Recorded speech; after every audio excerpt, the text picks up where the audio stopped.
Ngoja niongee na wewe kijana au mtu uliyehitimu chuo.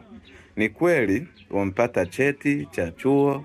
Hiyo inawezekana yalikuwa ni sehemu ya malengo ya wewe kupata cheti chako cha chuo.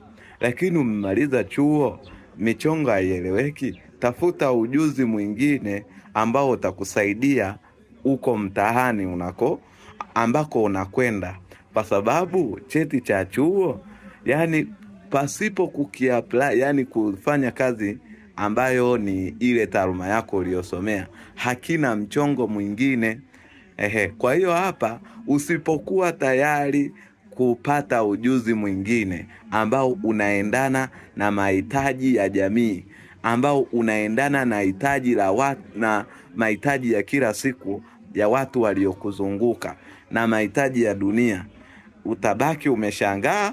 Watu wanakuja, wanakupita, wanaenda mbele. Utabaki unashangaa, watu wanakuja, wanakupita, wanaenda mbele. Kwa hiyo unahitaji kujifunza vitu mbalimbali.